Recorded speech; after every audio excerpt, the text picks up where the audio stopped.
team coverage. Shooting spree suspect 32-year-old Alvin Watts and 19-year-old Jacob England are in custody less than 24 hours after a multi-task force was formed to hunt them down. The task force is giving us more information tonight about how they were able to catch up with both of those suspects. 2 News reporter Brandon Richard is live in front of police headquarters with all the details. Brandon.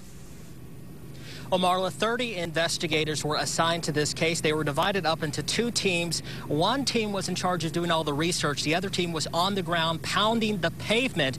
Now, that certainly helped a lot, but ultimately it was a tip through the police hotline that led to the capture of the 2 suspects. In fact, authorities say they received several Crime Stopper tips that gave them the names, of both suspects, roommates Jake England and Alvin Watts. Now, undercover officers were able to position themselves at a home in Turley where they believed both men would show up.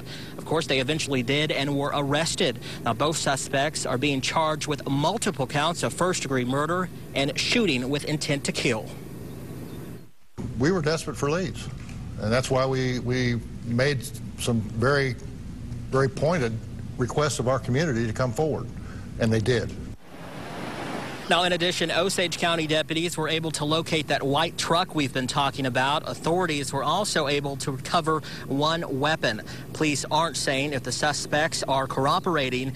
They say even though they have both suspects in custody, it's still very early on in the investigation as they try to piece together what happened. The FBI also says it's still too early to determine whether or not this was a hate crime. We're live in downtown Tulsa. Brandon Richard, 2 News works for you. Thank you, Brandon. And as